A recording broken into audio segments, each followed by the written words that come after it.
Right. So Jeremy moved the apologies from Nickel and seconded by Lyndall. Any declarations of interest today? No. And public forum, I'm not aware of any of those. Confirmation of the last meeting, the 22nd of February. Would like to move a true and correct record. Happy to do so. That's Phil, and a seconder, Jeremy. All those in favour, please say aye. Aye. No items of urgent business. Questions. Okay, so we'll go on to the finance report. 9.1.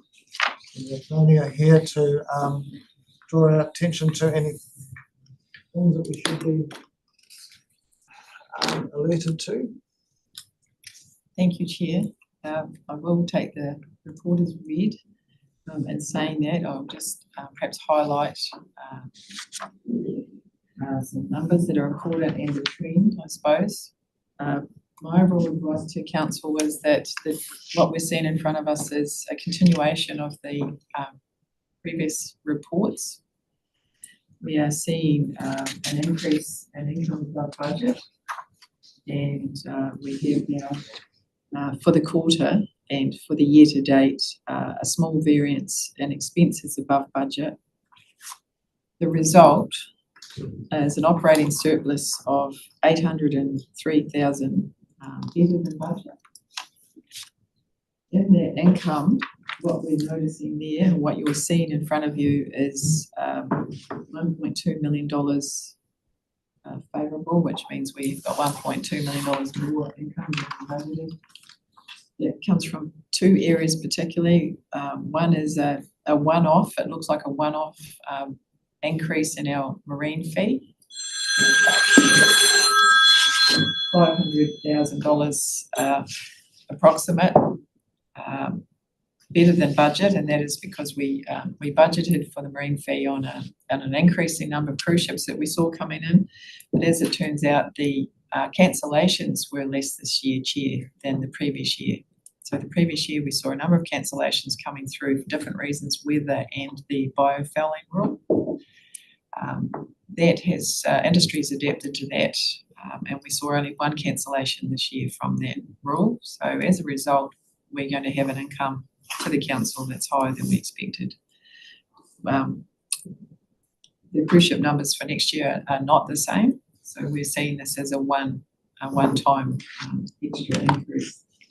In addition, in the income, we've got projects that weren't in the original budget that have come through from government, such as the farm plan projects and things that are showing as income above budget. In reality, we have expenditure to offset that, but it shows in these financial results as an increase. We have people and contracted consultants there above budget for the period ended March.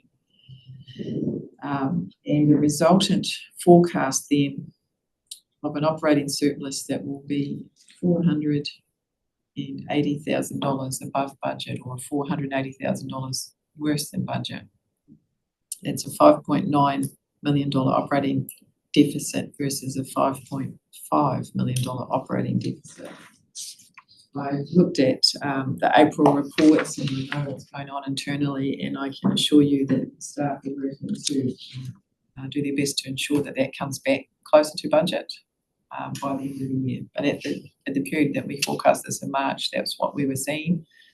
Subsequently, I suggest that we will be better than that forecast and hopefully closer to budget. What is also coming through at the bottom there, investment income, we have year-to-date $382,000 better than budget for in what we call realised income, which is actual dividends and actual interest earned. That's a reflection of the increase in interest rates that we're able to achieve now on deposit. That 15 months ago when we set this budget wasn't the case. So we're going to end the year with $1.3 million of that kind of income in interest and investments.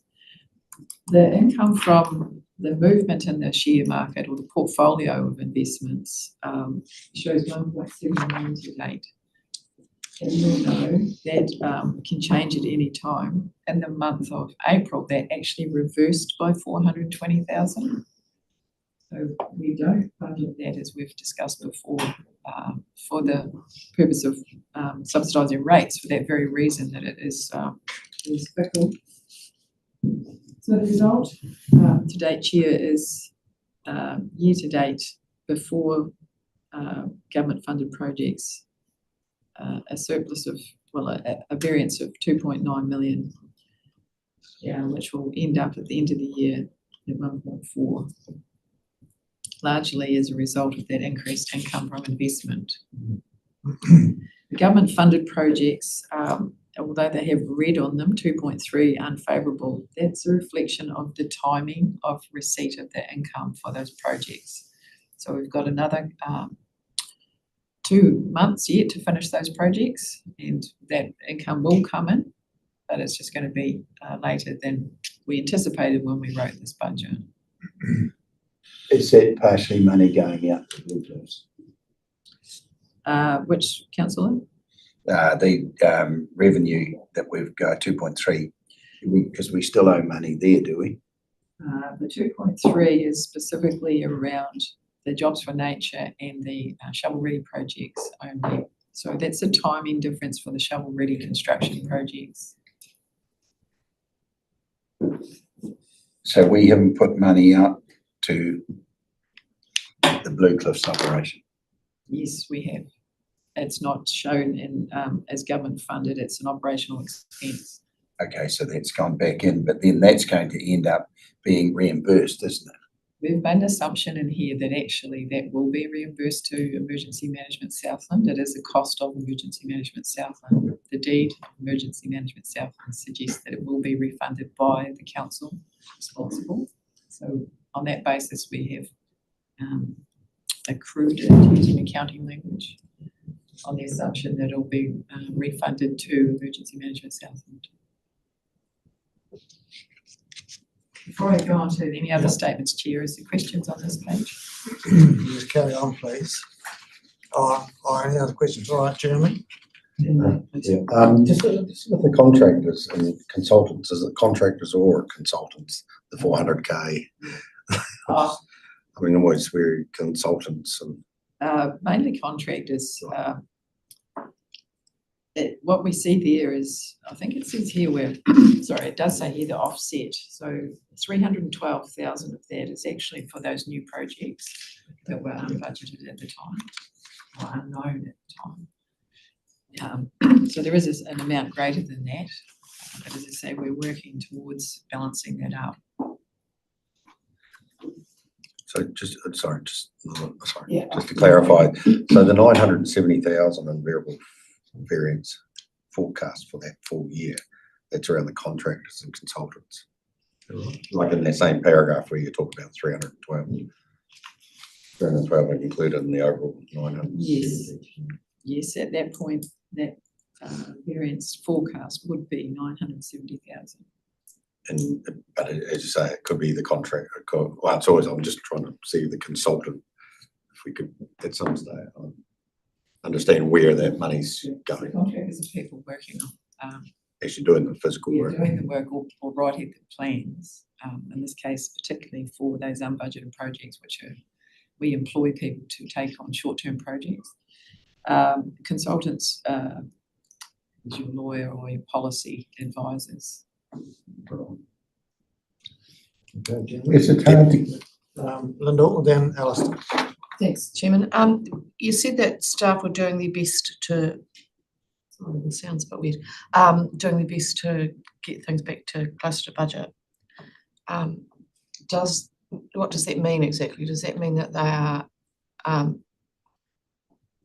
likely to not get some of the program of work completed, or does it mean that they are trying to do things differently so that the work is completed?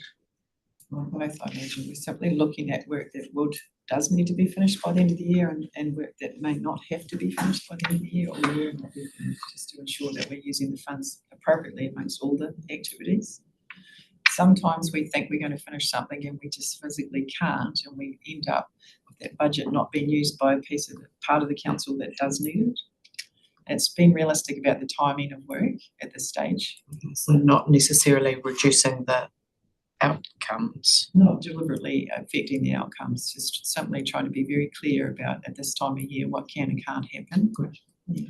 Furthermore, budget's a budget. Yeah. So actually it is also about, working with finance to interrogate the numbers and being really clear that where pieces of work have been completed and yet there may still be money in the budget for, various reasons, projects coming under budget, and being able to actually identify those areas of spend or not spend as well. Thanks. I'm very aware that, it's a fine balance, particularly at this time of year, between being able to finish those things that you need to finish in the season and ensuring that things that do need to be done have to come out.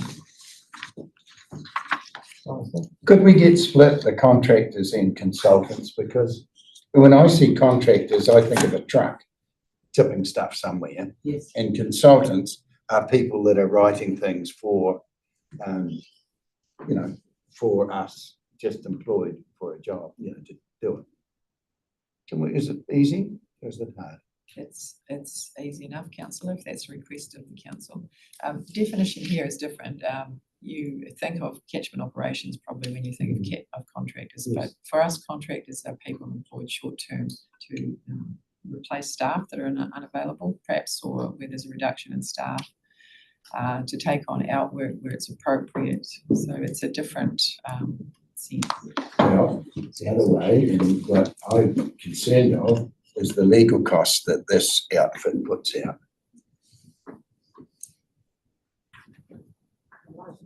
Because they must be massive. So just to follow that up, is that something that we can do, Tanya? Is that a reasonable Bring that request? back to the council. Yeah.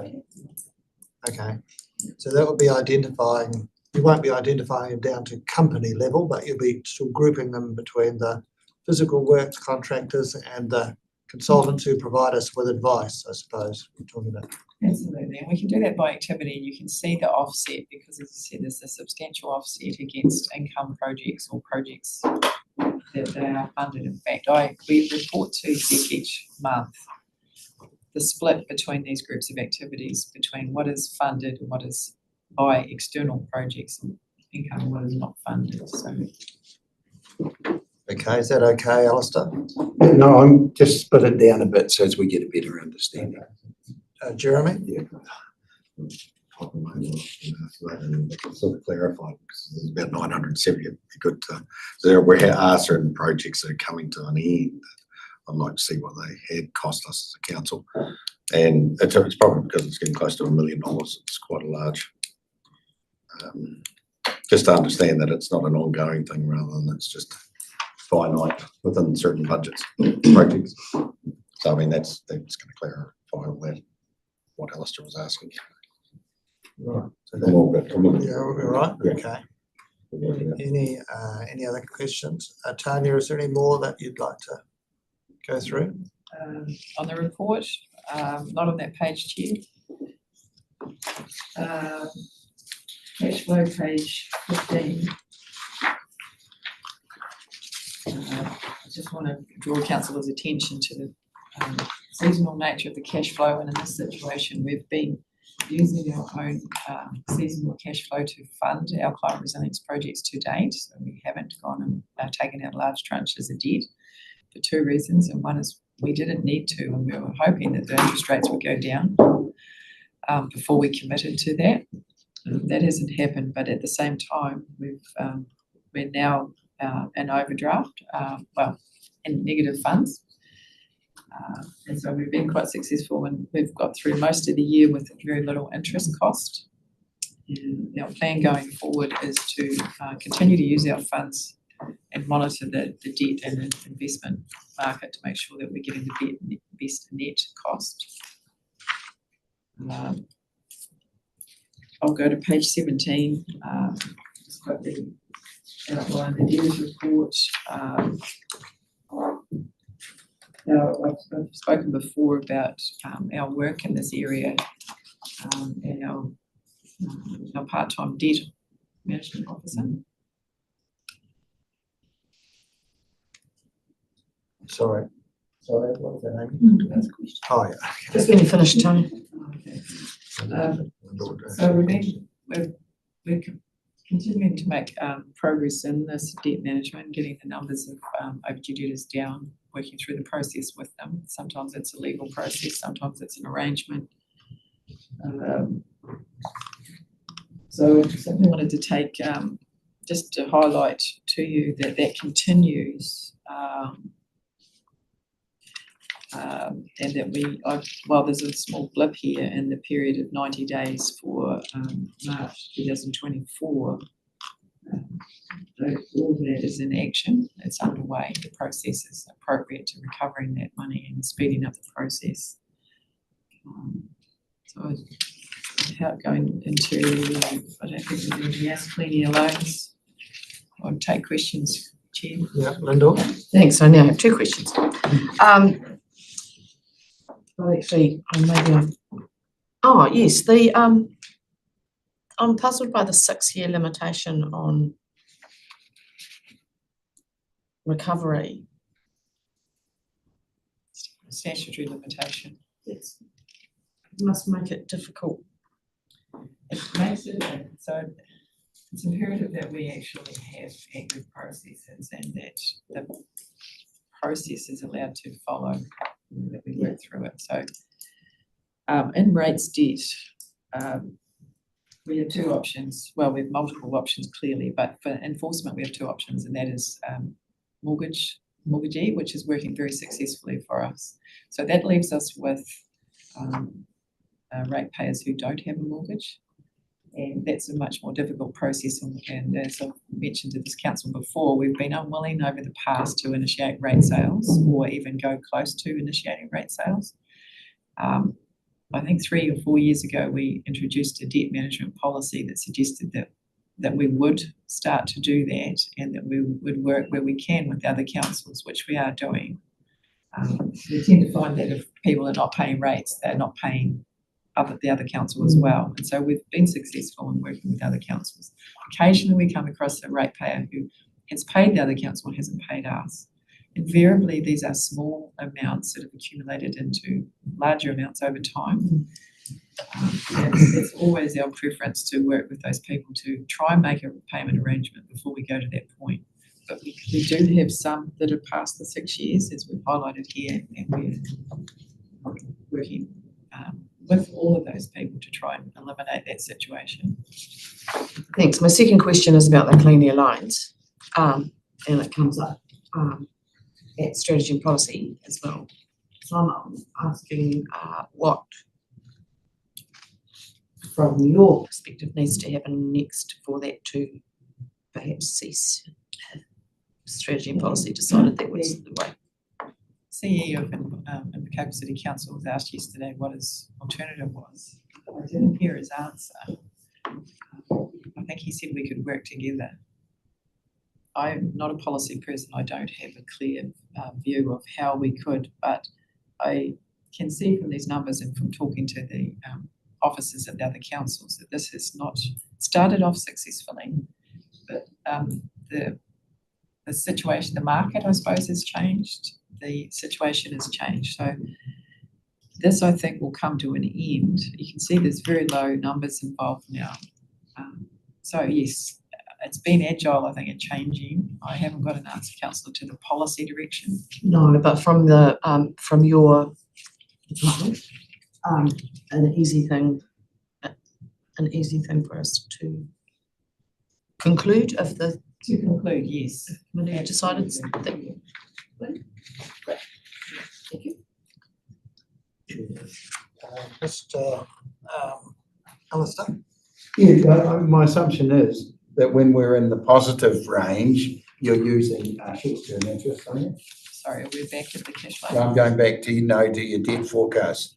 Page 15. Yeah, yes, sir. Yep. So the question was, We're putting that money that's sitting there on deposit.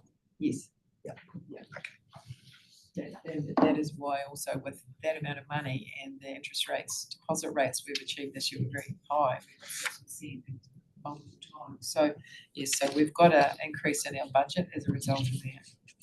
The 12 months past this period, we'll see a different graph. You'll see it move down $10 million.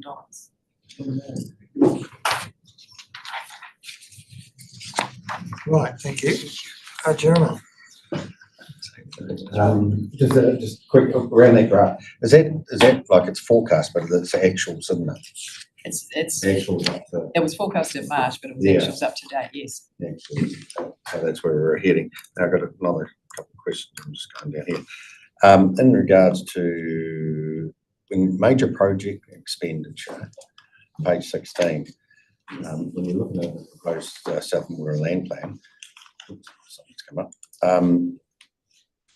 When we're looking at the 17 million, I take it that's everything. I know someone mentioned, oh, it's cost us 6 million, but I've always known it's cost a lot more than that.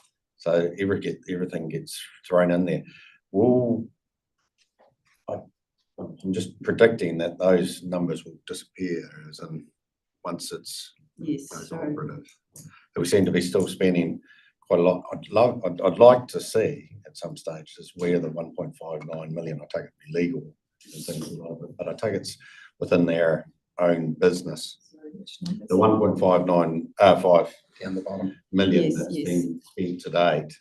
Yes, that's our internal cost for. Yeah, it's internal costs and things. So Well, internal and external, we are Yeah. using a number of people to, of course, support the legal process.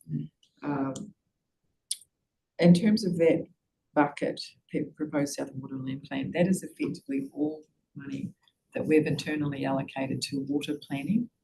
So while we call it the plan, it's all the processes around having water plans, and the ultimate outcome, I suppose, is that we have a plan. But it's 14-year investment, which is significant. And without seeing other councils' numbers, I would suggest that it's not out of the way. I mean, other councils actually budget millions of dollars and capitalise it. They borrow the money to fund plans. We haven't done that for the reason that if it's not this plan, it's another one.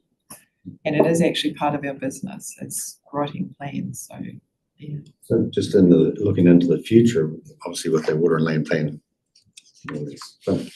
This one, Yeah, yes. this one, I suppose. I suppose it may be a variance to it, but technically, is it sort of? It's been like the People Water Land project. It's finished, technically. So I'm just sort of completion and then moving to the next.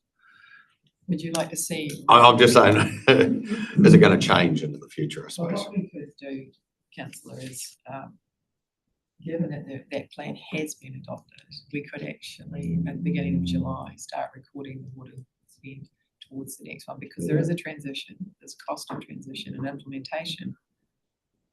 Yeah, because that's your figure. It's just going to carry on going up and up and up and up, Yes. and but it's everything is business as usual too. So we're just trying to. At some stage, you got to put a peg in the sand and say, well, we've got to that point now. Where do we go? I don't know. That's my opinion. So perhaps just what I'm hearing is that you're saying that once the plan becomes fully operative in November, perhaps towards the end of this year, there's a closing date on that particular major project, and you expect that 12 months hence you would perhaps see plan change to Atahi, replace this as the Well, next it's almost the implementation of it. continuation of it, or? We've developed it. We've got it, and there's the implementation of working it. It's just a sort of a turning point, I would have thought. Because otherwise, we're just going to keep on. This figure is just going to keep on going up and up and up. At some stage, you've got to move on. I don't know. I'm just. I think that comes from the point where the other night we were in a meeting and we got more legal fees to come to get through this land development thing. And 60 or 100 grand was firstly put up. Where does it come from? The money. Where does the 100 grand come from? Because did we have it budgeted? How does it work? Part of our total plan budget, GM4 strategy, well, policy in this case, has a budget for water implementation, and that will be including legal. Now, in our contractors and consultants, we do include law, our legal support. We haven't specifically pulled legal out as a cost. That's one of our consultants because they largely are very important to the planning process. Effectively, they are part of the planning process. So yeah, they are budgeted for. Then we have budgeted and we have to make adjustments in other parts. Because we're gonna have to get real tight on this going forward, aren't we? All costs are councillor. Right. Thank you, Sue. Thank you. And just looking at my run sheet, we're getting towards the end of the time we've got allocated for this. Is there anything more? Tony? Okay. So that covers the clean air lines stuff as well. That's all okay. And then those other graphs show where we're at. Everybody looking for those? All right. So would somebody like to move that recommendation for the finances? It's Jeremy, thank you, Jeremy. Seconder? Daniel, those in favour, please say aye. Aye. That's carried. There it was there. Right, now we're up to the investment report. And we were expecting JP Weir to be here in attendance. Are they here? They'll be soon. So can I suggest that we defer this item on the agenda till they arrive and move to item 3? Right, I can go along to.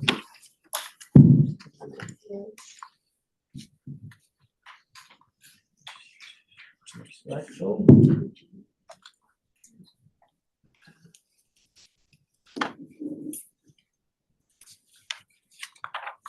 That's on page 61, starts.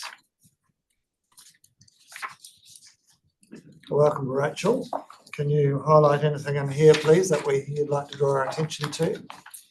Morning, Coach Owen. I'm just actually waiting for Dave Gibbs to join us as well, but I'll lead off while we're waiting for Dave to come down to this end of the building. So as you can see, this is the performance report through to the end of the third quarter and attaches with the financial information also in the agenda. So we have a summary and the cover report for each of the 6 portfolios in the long-term plan about key activities that have occurred. And then you can see in the longer report where we are for specific performance measures and targets. So at the end of the third quarter, we had a high confidence in 37 of those targets being achieved, medium confidence in 16, and low in 1 of those targets by the end of the year. And there was a slight change in how we're reporting on the target relating to high value areas due to the changes in the government space around the National Policy Statement for Indigenous Biodiversity.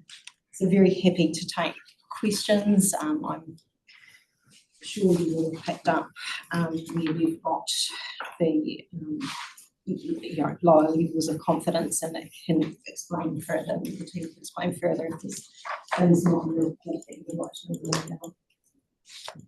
Right, thank you, Rachel. Is there, so the red docs, I suppose the ones we should look at, if you. So it's performance target 30.1 on page 107, which is actually one of the ones around sending out the council and committee meeting agendas. And so we had one that missed the statutory deadline, which was in relation to the extraordinary meeting of council on the long-term planning agenda. We didn't meet the deadline there, but other agendas have been. Okay, and there's some red ones that have gone to yellow. Air quality engagement. So a number of the targets around engagement are shown in the yellow in this space, and we have a piece of work currently being undertaken looking at those targets and the effectiveness of our engagement over the year. That will be coming through to council by the end of the year. So we have heard through the submission process that people thought that, said they didn't hear about it, so. That is obviously an issue that concerns some people in the community. That on page 77, we've got that 7.1. That's gone from red to yellow. That is something that obviously we need to consider all the time and make sure that we're doing what we can. One thing that occurred to me was that it would be quite good to get some information on the actual publications that have been done, like in the newspapers or other methods to just to lay that all out, to exactly what information was provided, because I think that would be quite useful. Yes, through Chair, there's been a couple of publications during the course of year one on the pre-engagement, some of the work we tried to do before Christmas, but also the events that we attended over the summer period, the AMP shows by Mumu, etc. And so bringing that all together and articulating everything that we have done by way of engagement over the year and how effective from a variety of measures with the aim of that particular report we're going to bring through to you. Okay, that would be good. Thank you. Alistair? This might be tough, but we've got to get our communications right. We did a lot, and I saw the list of what we did do, but it wasn't effective. So how do we change that to end up getting things effective and at least reach 50% of the population? I think I would like to see that we actually look at how we get that and make sure we get that penetration. Because when we go out there to these drop-in centres and we sit around and not do much, well, we might as well have been at home, or we could have been here helping you. But you get what I mean? We've just got to penetrate it better. Thank you, Councillor Gibson. So obviously there were learnings along the way which changed how we did things in the later phases of the LTP consultation and engagement, but we're also reaching out, obviously, looking at how things have been done, not only by other councils but other organisations, a whole set of learnings in there for us. So yeah, trying to take that all on board and tailor things from here. All up to you. Anything else? Questions on that report from Rachel? Okay, so we'll need a there. I'm happy to move the recommendation, Chairman, if that's where we're at. Thank you, Rachel. Moved by Lyndall, seconded by Phil. Those in favour, please say Aye. Carried, thank you. Right, now we have Tom and Bruce. Bruce, we'll go back to your item now about the investment report. Thank you. Who would you like us just here? Oh, yes, that's.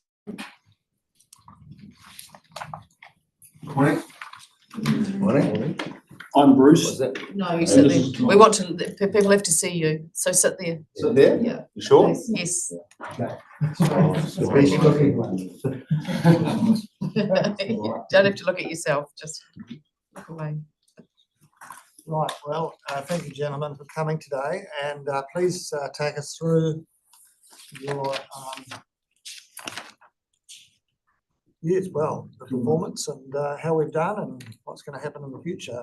We have about we've got a reasonable amount of time for this, up till in fact in about 3/4 of an hour. So Excellent. Okay, so we'll take, I'll just get Tom to run through the portfolio performance, which is a very good performance for the 12 months.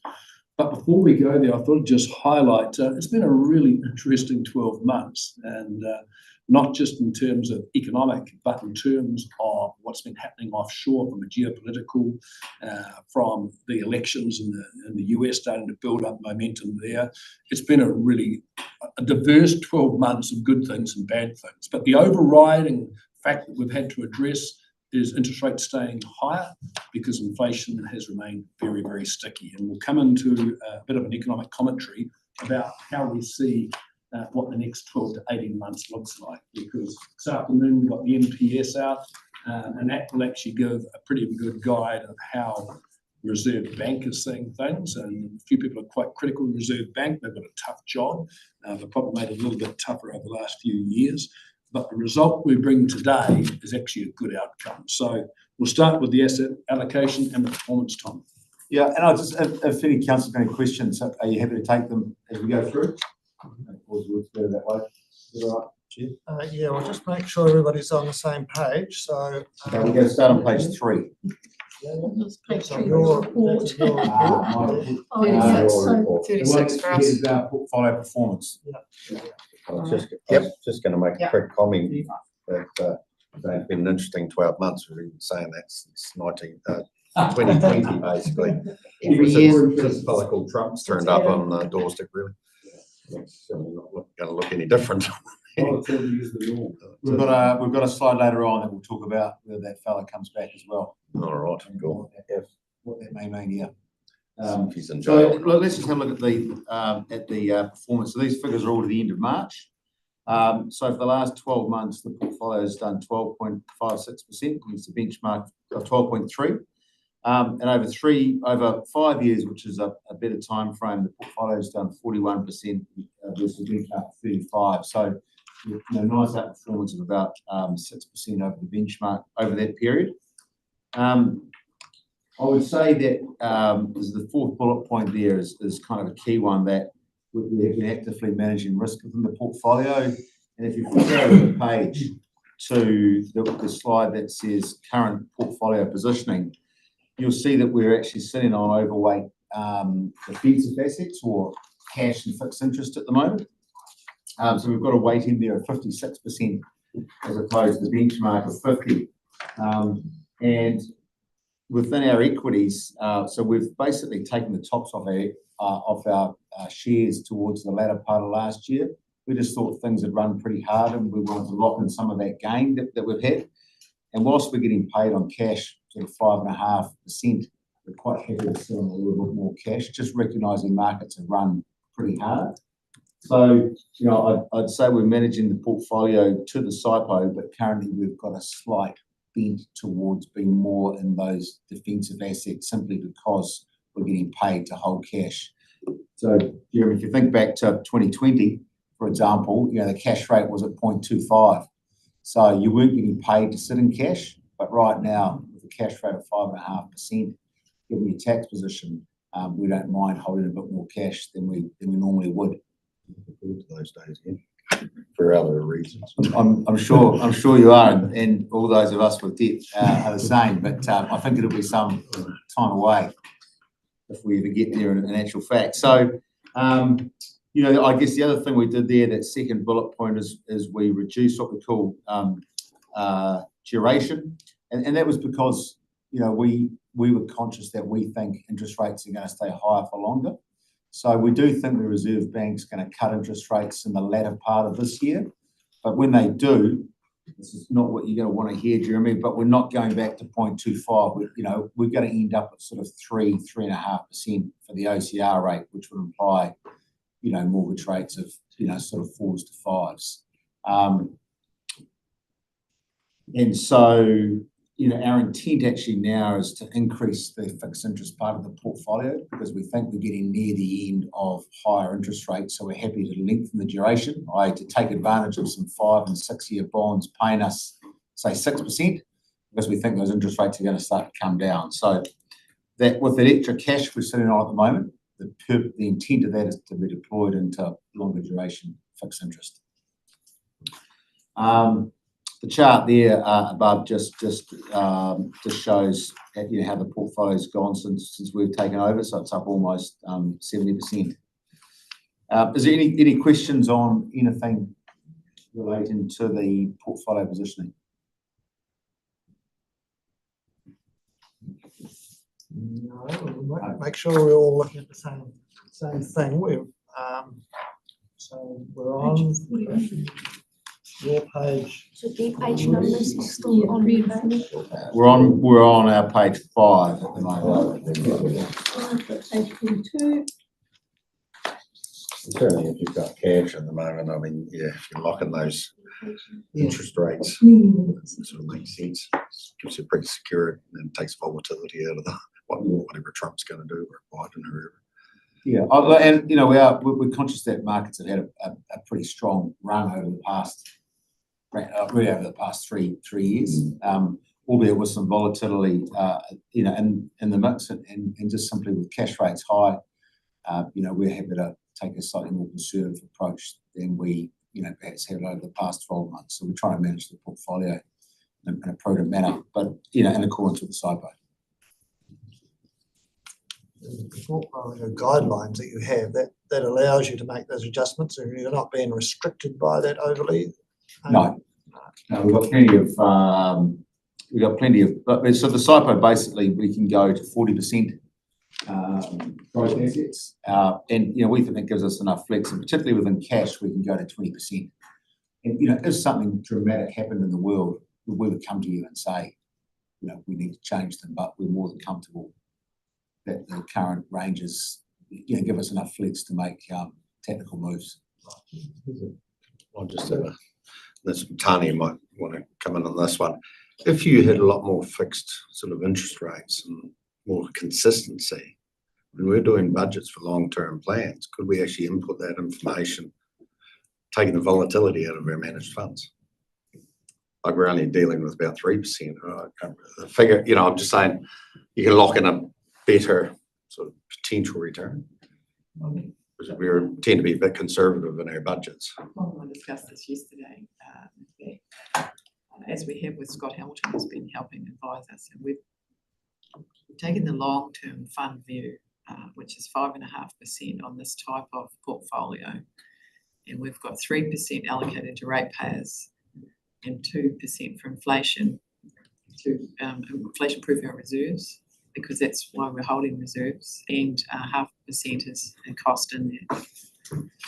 So while 12% is exceptionally good and the fund's going very well, we know equally well it could be -12, and it was only 18 months ago we went through a sort of a darker time and we were going backwards for 10 months. So the strategic view is 5.5% long term. Yeah, and I'll just add to that, I would like to think we'll do more than 5.5. So if you think about just the last 5 years here, which includes COVID and, some bad times, 41%, so call that, 8%. But I think to Tane's point, you're not always going to have good years. So by having a lower number, it means you can plan budget accordingly. So if you have 2 bad years in a row, for example, which is unlikely, but it can happen, you don't want to be eating into your capital too much. It's always a balancing act to get this right. But I think that is the best approach to take, and we've seen it over portfolios for 28 years. I've been with January 28 years, but you want to have that growth in the portfolio, because like we saw with the inflation, and this is why the Reserve Bank's got a real hard act, is that you do not want to see inflation stay up above 4%. So inflation's sitting at 4% at the moment, hopefully coming down a little bit more, but anything above that 3% is a real bugbear, and it just shows you the cost of living. You want your portfolio to keep up with inflation over the long term, so you've got to have that growth aspect in there as well. So take a little bit of the volatility up with the bonds, but keep growing your portfolio over the long term. And at 5 years at simple 8% is a good outcome. Okay, thanks. Okay, so we might just move on to slide 6. Goldilocks and narrow leadership. If you're on the same. Yep. So so we'll just have a bit of slides talking about the big sort of macro picture, because it's important our viewers understand the macro picture, because it's how it drives our actual portfolio construction for the portfolio. And when we talk about Goldilocks, so the world's been in this weird, not too hot, not too cold. It's just sort of been feeling about right for some time, particularly in the US, which is still sort of the driver of how global markets tend to behave.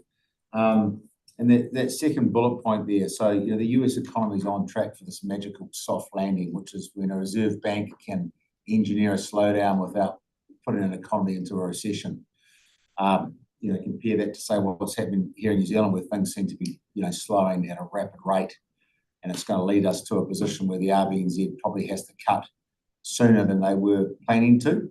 and probably out of whack with what the rest of the world's going to start doing. So it may well be that the RBNZ has to start cutting rates here, third quarter this year, or, there's an argument they could do them today. They won't, because, our economy is slowing more than the rest of the world. If you think about the US is quite fortunate in that 85% of goods they manufacture, they actually manufacture and sell within the US, so they're not reliant on export to sort of boost their GDP, unlike us. So they're a very self-fulfilling economy. So I guess that next slide there, the one, so slide 7, is really just showing that there's what we call a few cracks. And I guess the key point there is that third bullet point. So it's the last mile is the hardest when central banks are trying to rein in inflation. So, we're trying to get it back down to the Reserve Bank band of 2 to 3%. The last inflation, it's coming down. In New Zealand was at 7.2. It's coming down, but some parts of that inflation are quite sticky, and trying to get it down. And this is a really key point for us because we still expect inflation to fall, but you've got things like wage growth, is coming down at the moment. Rents are finally starting to come down.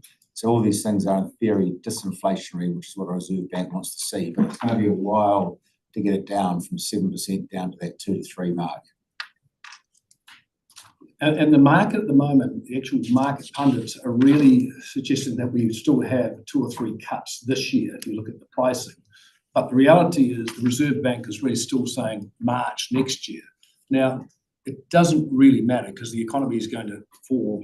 I'm a little bit more negative than Tom, but I expect the economy to really start to hit the stalls probably in the next 3 to 4 months. So the reality is if he doesn't come out because he's worried about the sticky inflation, the non-tradable side of the inflation coming through, council rates, insurances and a few things that just cannot, be knocked out of bed. So he can't do that. So he's got to knock the rest of the economy more severe so that the non-tradables and you mix it together brings you back below the 3% band.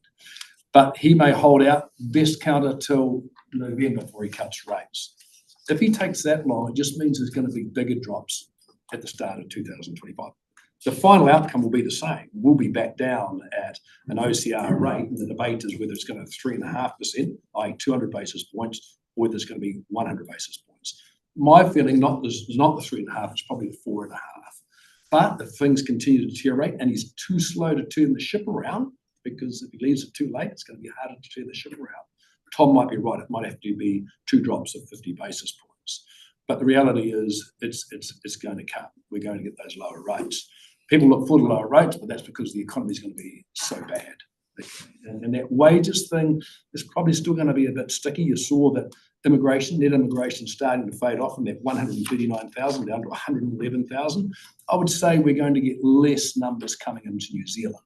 So while that might take a little bit of the pressure off the wage side, it also takes a bit of the pressure off the rent side. And that's what Tom's saying there. The rents for the first time are starting to ease up a little bit. Not enough, but that's going to be what he's going to wait, watch, and worry about. Because if he starts to move too soon with a cut and inflation triggers off again, which is exactly what the Fed's doing, Powell is adamant that he wants to see these inflation figures for 6 months continue to track down. If they wobble up again like they did in the US, then he's going to have higher for longer. Exactly the same scenario here, but we're in a worse position. So by 25, we will see those rates cut. So, Yeah, thanks, Chair. I'm just interested because that's a national perspective, right? A whole country perspective. So I'm just wondering if there's any indication of Southland being an anomaly within that wider economy, and what, how some of those things might impact Southland's economy specifically, that we need to be aware of, either good, bad, or ugly. Yeah, I suppose I'm looking anecdotal here, but I gather the debt levels are probably not as severe in Southland. Okay, there might be some farming levels out there. Some farms are finding it pretty tough. But in Auckland, the debt levels are through the roof. My argument has always been it's not actually about the interest rate, which sounds totally bland. It's about the amount of debt people took on. So remember when we were buying houses or starting a business, we might have a mortgage of 150,000. It was 16% back in the 90s, 80s. Now people went out because interest rates were 2.2, 2.4, and they borrowed $3 or $4 million to buy a residential home. That's happened a lot in Auckland. So I think Auckland's going to get hit more severe than the likes of down here because you didn't have that amount of debt coming through. But that's just anecdotal. Yeah, I was just going to say, there are signs even within the south, and obviously the farm, we're one big farm here anyway, so the pressure of those debts, the interest rates are certainly affecting cash flows, and I know even in Gore, just a sign that people are advertising we need food, on the New World on the boards, if you can donate, solo mother with 3 kids can't pay the going into winter and things. So there's things that are popping up that are going, things are not getting any better.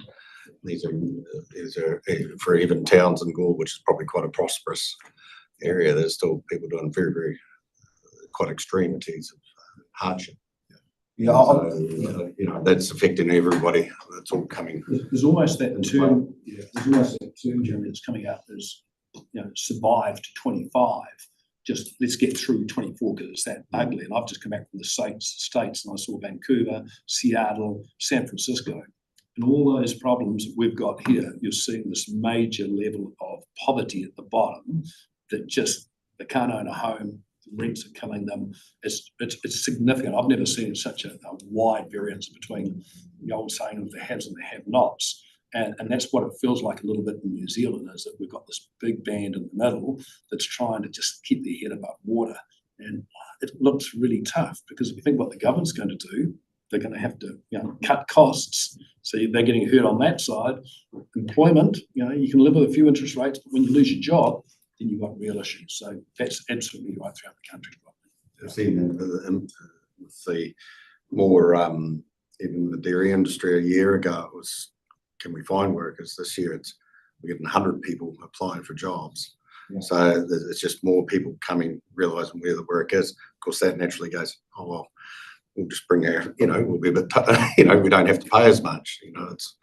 It's a business. So say, well, we're trying to get the right people for us most cost effective, and that just flows off.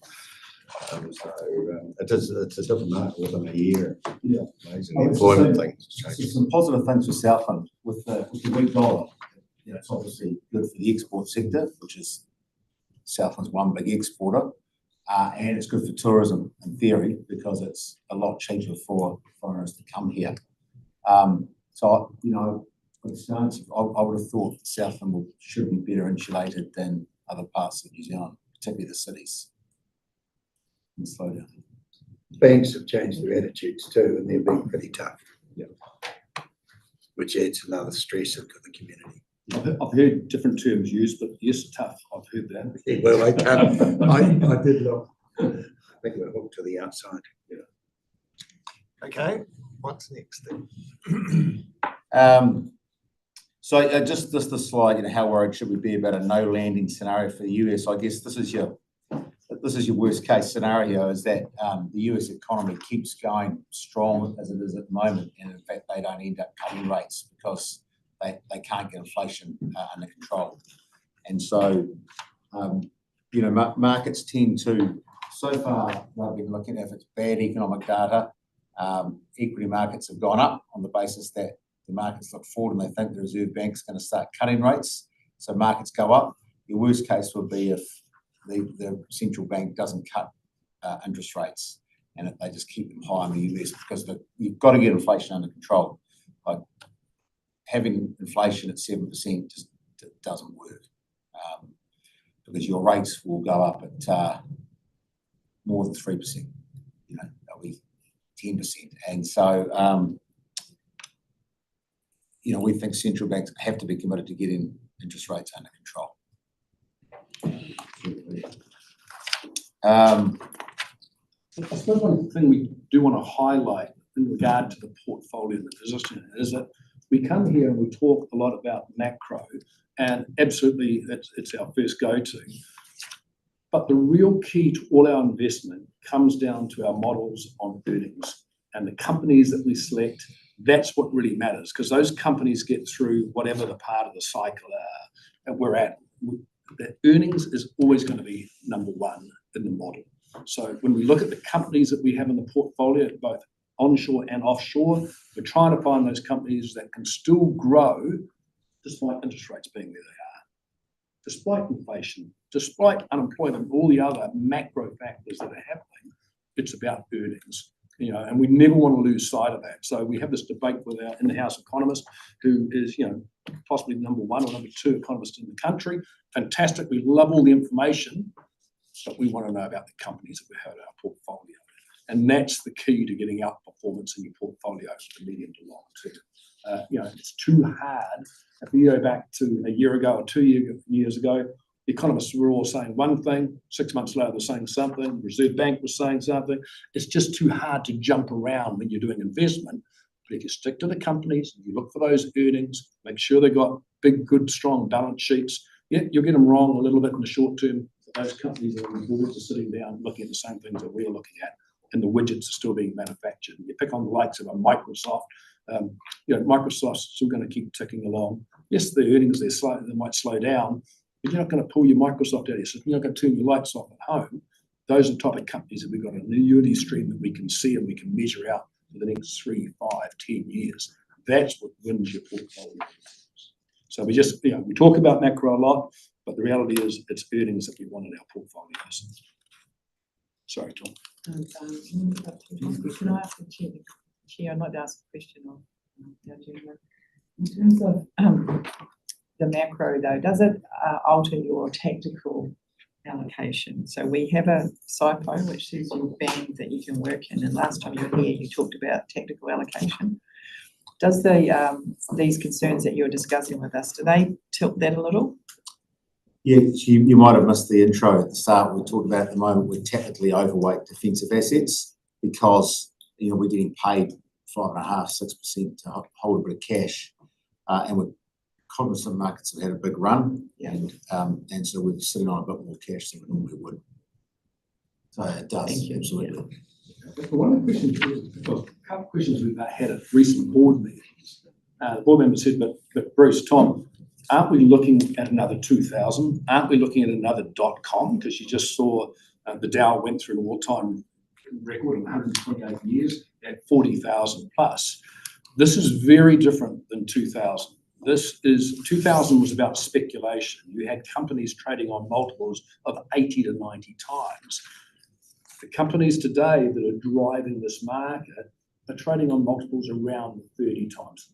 Still expensive, but not ridiculous. Why are they so expensive? Well, 30 times is up there, but don't forget the earnings have actually delivered. If you look at the companies, earnings has supported the current valuations. So it hasn't got that speculative feel to it. So we look at that big approach, we drill down into the companies, we say, okay, where our asset allocation wants to be, and then we pick the right companies to get the right forward earnings going out. So that's really important. It's not 2000 again, in our view.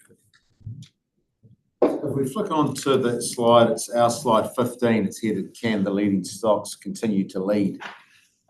Sort of what Bruce was just talking about. So you've got this weird situation, if you like, in the US at the moment that the largest 7 stocks are now 30% of the US market. And we hold a number of those within the portfolio. And you've also got these, so you've got AI is obviously huge for the world. And it's not just those stocks that are listed, it's also things like data centers, which we own in the portfolio. I know down here, I believe there's a big data center going in somewhere. And the other thing is these GLP-1 drugs, these weight loss drugs, which is, you might have sort of heard about. So there's a company called Novo Nordisk. Why were you looking around? Come on, you're focusing over that. Have a look around the table and decide who knows about those. We're enjoying life. So these companies now are massive and a change in the way potentially that healthcare is delivered, and so it's the market's sort of struggling to work out how to value these businesses because they've got new drugs that have got a wider use than what they originally intended for. So it's a matter of just how wide those drugs become. talking about those sorts of things, and we've still got about another 10 minutes or Yeah. so, but companies that produce food, companies that produce things that really are necessary, I suppose all this tech stuff is necessary, but are they ones that feature as being profitable and being worth investing into the future, or are they a bit shaky and are people not investing in them, like Fonterra, for example? So those companies are what we call consumer staples, consumer discretionary, that are really good long-term holdings. Yeah. Fonterra is a weird one because it's what you buy on the listed market is not what you buy when you go to the farm. So we don't actually own Fonterra listed shares because we don't like the structure. But boring food staples are a good part of the portfolio. We own quite a few of those boring companies. You can't just hold the Microsofts and the Nvidias. You've got to hold some boring stuff as well. So yeah, absolutely part of the portfolio. I think you call it boring. Okay, that's good to hear. We're gonna eat. It's coming back to realism, isn't it? Something producing something, where in the past we've had all these high flying things, made a lot of money, but disappeared quick. But this time, I know there's a famous word, this time it's different, but AI is real. There's going to be massive increases, we think, in productivity. Just the way corporates are looking at their in-house, are going, actually, can we improve on what we're doing? And they've got the tools there to do it. We, as a company, looking at better ways that we can do things with technology. For an old guy, that's sometimes a wee bit of a challenge, but I know that I believe it does actually work. So, yeah, we're making the most of it. Yeah. And just on that boring, but I don't know if use the word boring, but I think we've got all the power companies in the portfolio because they tend to put their rates up with inflation and a little bit extra, and people generally still pay their power. So we've got Contact, Meridian, Nuclear in the portfolio. So we've got all the bases covered because those dull companies that make that boring widget people want, and they're inflation proofed as well, which we like. Just conscious of time, so we'll flick on to we'll look at slide 18, which is this greater focus on US politics, because everyone asks what's going to happen in the US, and look, we don't know. I don't think anyone knows. You do have an 81-year-old and a 78-year-old, which is maybe that's a democracy at its best. I don't know, but the top right-hand thing, the US election scenario, sort of shows. The important thing to remember here is that it's Congress in the US that determines things like tax cuts and spending. It's not the president. The president lets people out of jail and goes to meetings and doesn't actually have that much power in the US. Stop it. I was going to comment, but Maybe not be a Southland relevant reference. so if you think about that little chart, it just shows obviously red and blue and how it may look, but we don't know. But history suggests that a mix. So if you have a red president and a blue Congress, it's actually okay for the economy and world peace and harmony, if you like. So it's got to be a coin toss. I think last time they went, there was 78 million sort of each. So half of America probably won't vote anyway, and the half that more voters already made up their mind. So that change. Interesting, on the visit to the cities in the US, the first meeting, don't talk politics. Do not discuss politics. It was almost like in New Zealand, we can still have a little bit of a conversation without getting fired up about it. But over there, they said, Bruce, don't talk about politics. So it's very divisive, very divisive. So just on slide 20, which is that one-headed stubborn inflation that RBNZ rate cut. So we sort of talked about the RBNZ. I think the key good things for inflation here is that the labour market has in the last 6 months has changed completely. So to your point, Jeremy, a year ago you couldn't get anyone to work on the farm. Now you've got hundreds of people applying. So instead of paying $25 a labour unit, whatever it is, could be $22.50 or even less this year. So that really is not happening. No, minimum wage $23.50. So roughly. My point was though that it's going to be, you don't need to Pay 30. pay up anymore. I think we're going to see a bit of normalisation. It's very inflationary wage increases. Is that across the different sectors within employment though? Thinking about some of the highly qualified staff that we've got here, compared to entry level. Yeah, differentiated. 100%. Certainly the entry level market, there's now a lot more candidates for jobs than there would have been a year ago. I think the thing the other day, the New Zealand Herald, there's a spike of 96% of applicants for jobs. So 96%. Before, you didn't have enough applicants turning up. Now, and I think that's the worry that's coming through. I think there is a level of anxiety coming through now because interest rates were stressful enough, cost of living was stressful enough, but then throw on the likelihood you could lose your job.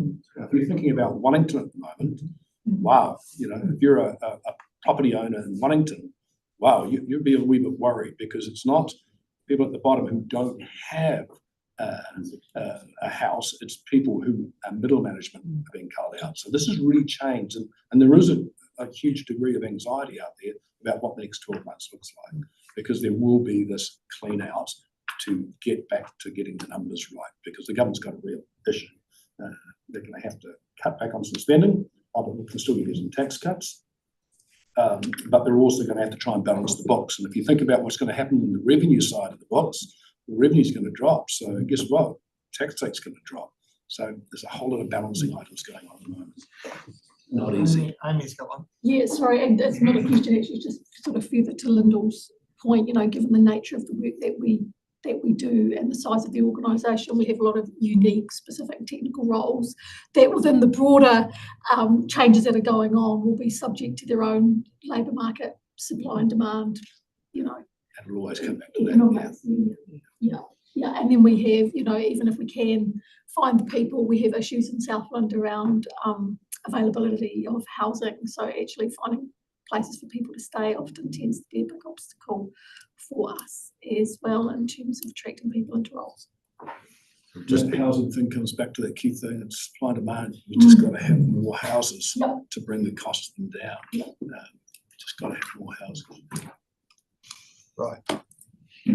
Okay, how are things going? Still got a few minutes to go. If you want. You have a question, Jeremy? I was just going to say, immigrants will pay $31 an hour on farms. On their immigrant visas, no, we're up to $31 an hour.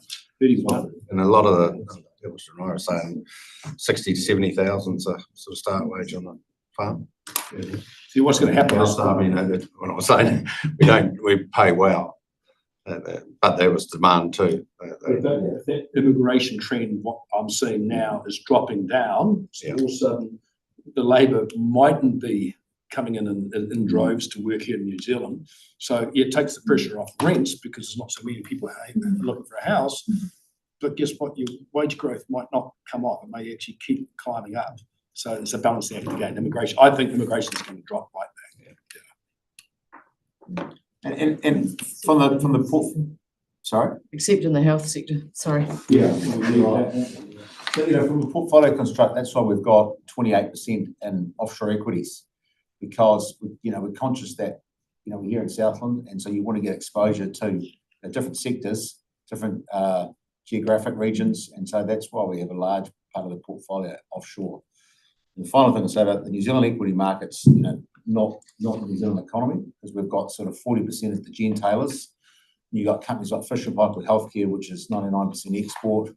And so it's not, even if the New Zealand economy is slowing, which it is, the New Zealand equity market can actually still do quite well. So all is not lost for shares and therefore the investment portfolio. So that's pretty much us to do the form, unless there's any sort of more questions from anyone. Just one other point, just checking up. Just remember, we always talk about performance here, but it is about risk management, and that's what we don't leave on the table. We don't walk away and go, "Oh, I came here and talk about performance."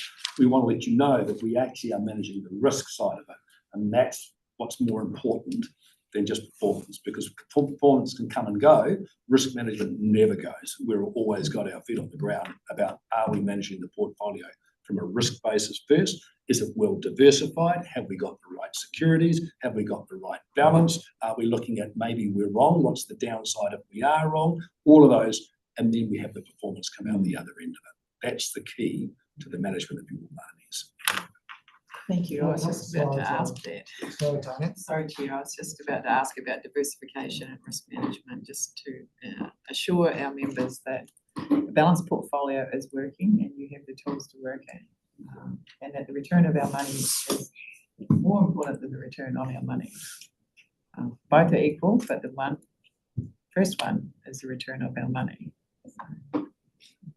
Jeremy? It's important because that's why we went down to a 50-50 scenario and we've gone back to a 60-40. And that was always my concern is, if we don't want to be betting everything, so to speak, we've got to have a balanced risk. So some things we don't want to lose. Those reserves and bits and pieces that we're putting into the system. Lyndall? Thanks, Chairman. Just a random question that I have to ask. And it goes without saying, I hope that any of the investments we're making are green and, acceptable to. Yeah. Yes, they are. Thank you. Buy some more Fonterra shares then. Is that what you're saying, Lyndall? Oh, greenwash, you mean? Oh, sorry. Hold on, please. Alden, do you have a question? Easy on the greens, look at landfill. Oh, we can't be investing in armaments and things, right? I had a question about Australia. We've got a couple of slides on them at the end there. Yep. Are they anything to worry about there? They're pretty much the same as us, but on a bigger scale, I suppose. Yeah, look, I think globally everyone's looking at what central banks do with interest rates because they're such a driver of the underlying economy. So, frankly, it's the same in Australia. It's all about the RBA, Reserve Bank of Australia. Australia's lucky because they do mine their parts of their country, so they have another massive income stream to their economy. They're also a big agricultural country as well. But the Australian market we use for diversification, so we try to get exposure in that market for things we can't do here. So things like Woolworths, Wesfarmers, things like BHP, Rio, some of the big banks. So we use Australia to get access to parts of the market that we don't have here in New Zealand. So it's really all about what the central bank does with interest rates. Okay. Oh, well, thank you very much, gentlemen, for coming in and explaining all of that. There's certainly a lot of information there, a lot of good bedtime reading. So it's all very interesting. Yeah. And again, thank you for the trust that you put in us to manage your monies because this is a relationship we value and we're always happy to jump on a plane and come down at any time, not just on these occasions, but if something comes up, we'll pick up the phone and ring us because that's what we're looking at all the time. Great, thanks. I'm happy to move, Chairman. Well, second, we need to go back to the report. And so that's back on page 28. Thank you. Thanks very much, everyone. Thank you. See you shortly. Field submissions. Thank you. Yeah, and it is. Here we go. Is Tracy coming in or is he just? Tracy's going to take a agenda copy and go over So, just to order everybody, we're back to page 28 now. Just to go through the, Thank you, and apologies, I took the first item over a little longer and I took a phone call from Wellington. So Chair, the investment report to March 31st, I will take as read. I did copy in there some notes from the US company Bancorp into the summary, just pointing out that we have, as our gentleman said, have seen a substantial increase in the market internationally from November. the S&P, which is the 500 top companies in the US, hitting a record post 31st of March. And then reversing and then going, charging ahead again. So very encouraging when we look at the numbers as to what's in our portfolio, but always been aware that the numbers can reverse, is what I'm saying. At the 31st of March, we had, if we look at page 29, we had $8.9 million invested ourselves in the bank and local deposits, earning what has been quite a high interest rate, as we've already discussed, and 31.2 million in the portfolio. And you can see there the percentage holdings in the very detailed report that JB Ware have provided us as to their allocation. And page 30 talks about the benchmarks, and again, much more detail provided in here, 5-year results, and you'll see later we have a report, and even greater detail actually as to the performance of the portfolio.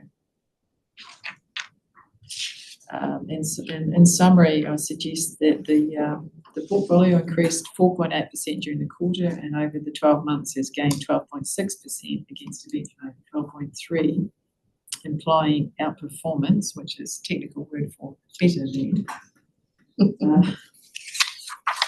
But I just come back to our strategic allocation of investment income, which is 5.5%. That is the long-term average across a period of time that councils are advised to work towards for this type of balanced portfolio.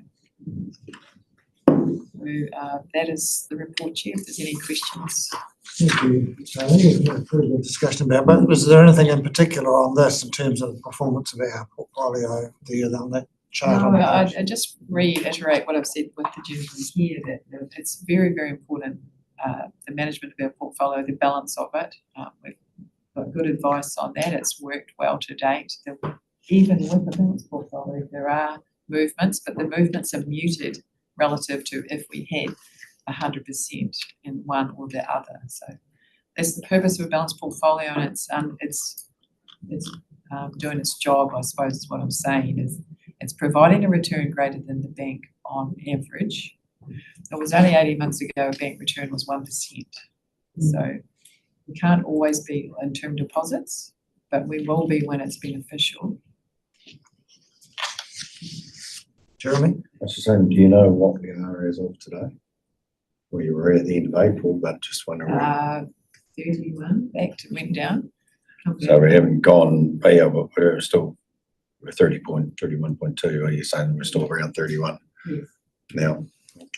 So April saw a decline, May has seen an increase. I think the graph on page 31 says it all.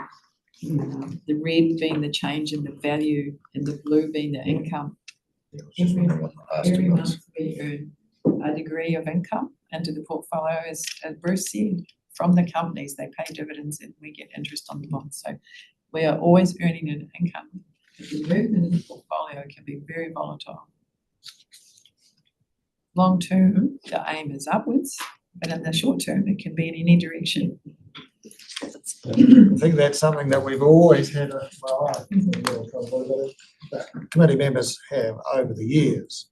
So we've really got to look at that blue bar, don't we? That's the money that we can actually use. And that is the money that we budget on in our accounts for the subsidy of rates. We can use if we draw down. We do. We can draw down from the managed funds, not just the blue. So we have done that, and But we don't want to do that, do we? Because that reduces. There's a lot of your reserves there. So that's the money we're doing. I'm just putting it there. It's there. If we use the reserves, where would they come from? They come out of that 12%? The reserves come out of the portfolio as a whole. 31.2. Yeah. So they would come out of that. We have drawn down on the portfolio to balance out our liquidity, and it was appropriate to do that when we had a $10 million overdraft. So as council, as part of the financial strategy, we determine what reserves are used as in line with the reserves policy.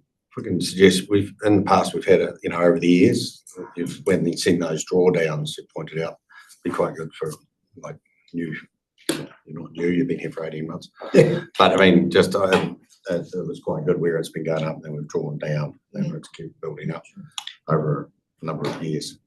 Quite good just to refresh us on that.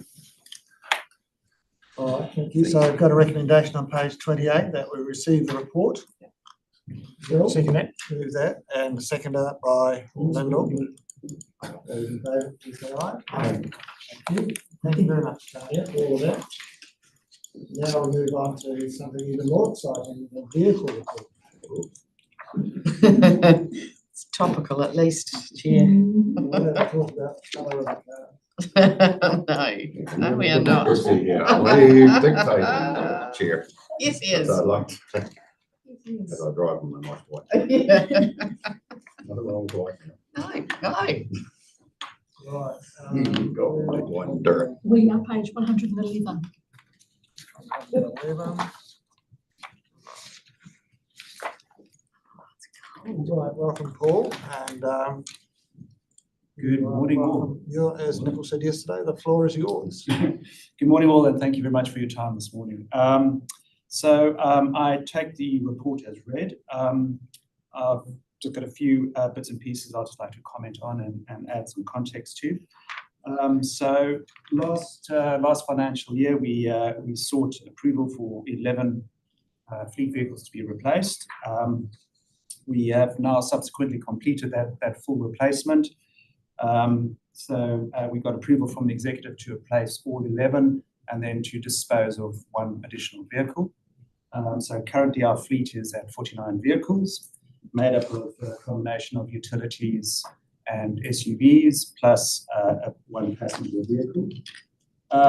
The fleet management team continues to work on trying to right-size our fleet as much as possible. So we're using all the information from our information data system to inform us on some of those decisions as to how we manage our fleet going forward. It is important to note that we are starting to see some better utilization of our fleet going forward. So compared to the previous financial year, we have seen an increase in utilization of the vehicles, both for normal utilization plus on the off-road environment, so using them off-road.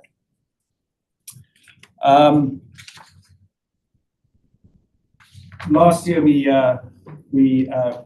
made a decision, and this was approved by executive, to use all of government funding to help us assist us with funding our vehicles, in the sense that they've got preferential pricing across quite a few models of vehicles.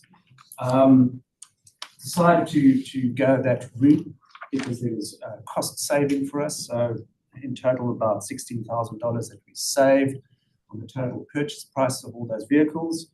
And also that we had come to the end of our, the useful, so the Mazda BT50s are no longer being supported and are no longer in production. So it gave us an opportunity to look further at other vehicles and so on. So we chose to go the all of government, which ended up giving us that additional saving at the same time. All of government is all in, so that means we need to, for that annual year or that financial year, we need to replace all our vehicles of our, all our replacements need to come from that all of government funds. We can't pick and choose from different customers. They give us a list, we choose the vehicles we want to go for, and they then give us that cost saving in the pricing. Not all manufacturers are on that list. There is a selected group of manufacturers on that list. But all those vehicles that we had the choice or to choose from met all of our requirements from a safety perspective and costing and so on. So today I'm asking if we could please get approval to go forward and replace up to 8 vehicles. We do have 24 vehicles on our current fleet that require replacing. That is that they meet the requirements in our policy from a replacement perspective. obviously conscious that that's quite a large number, but today is seeking approval for up to 8. The next step is we will then take a recommendation to the executive as to which vehicles we will replace and how many of each, whether it's a utility or SUV, and if there's any further reduction we can make to the fleet itself. Happy to take questions. Thank you, Paul. Alistair. Paul, what was the difference between what you purchased your 12 vehicles for and you sold the old ones? How much did it cost you? Oh, that's a good question. I don't actually have that at hand. So all of our vehicles that we sell go straight to Turners. We do them at current prices on the day. We set a reserve price for them. And if we don't meet that reserve, it comes back to us and then we get to make a decision as to whether we're going to go beyond the reserve or not. I understand that, but the important thing for us to know is how much it's costing us, because you're getting a discount, I read, of $16,000 over 12 vehicles, am I right? Or is that 11. per vehicle? No, that's over the 11 vehicles. Yeah. And then you're selling them out on the open market. And really, for us, the difference is all it's costing us, isn't it? Yeah. So I would like to know that, because when I look in your chart very quickly, that a lot of these vehicles haven't got very high mileage on them. No. My old Camry's got 354. And I think the biggest one I saw here was 140 something. Yeah. Will they go longer? I don't. A policy. So the policy looks to, I think there's 4 points that we talked to, and I can't just find I'll go straight to them, yeah. Yeah, and we're looking at balancing those objectives, councillor. So it's not just the age that we're looking at when we are looking at changing our vehicles. If they have low mileage, we would often swap them out internally to a team that's perhaps doing more miles. That enables us to keep the vehicles in the fleet so long as it's safe to do so. So we're not just arbitrarily replacing vehicles because they're coming up. We're balancing all the different objectives within the policy. I hear that, but also at the moment things are very tight, aren't they? And we've just gone through a heap of submissions telling us that we've got too many staff, too many vehicles, and also nobody can afford to pay the rates. So how do we look at making that more palatable to our constituents? And that we need to know what's going on. Policy's fine, but under different circumstances, we may just have to keep them longer. And we we do endeavour to. We do need to comply with the policy, because that's what guides us. If there's a policy needs to be reviewed, then there is a time for that. Well, maybe it's that time. Okay. Jeremy's got a question. Just a wee bit on to clarify, even for us, there is a policy, but one of the things I'm always looking at, and I'm looking at the last 5 years, which is actually quite good information in regards to going from 57 down to 49, because some of us have gone over this a few times, and but also that you've got a ratio. I was trying to find where you've got the ratio staff per vehicle, and I would say that ratio is below 3 5 years ago. Now you're 3.8, so it's indicating that we do employ more people, but we're actually utilising the vehicles a lot better. So I'm comfortable. The other thing is we will be putting depreciation, I take it, Tanya, of those vehicles, and the depreciation fund pays for so whether there's any gains, that goes back into that system anyway. I was just wondering if the depreciation it will certainly be covering the cost of replacement. Absolutely. Yeah. Staff, if they're looking at the emails, that they know what the sales price was, because we have obviously we budget on the different Right. Lyndall? Thanks, Chairman. I would, in my mind, the fact that we're only being asked to replace up to 8 instead of the 24 that need replacing, that fit the policy, would be an indication that we're trying to cut costs. Right? So that's how I interpret that, but I might be wrong. Yeah, I mean, look, I think it's a realistic view on the replacement. You know, and it's something that, you know, we are constantly grappling with to try and, you know, get that even balance, and as Amy pointed out, even swap and do internally to try and you know, add more mileage to that vehicle as such, pass it on to divisions using them, you know, more frequently and driving longer distances. So yeah. Jeremy, did you have a question?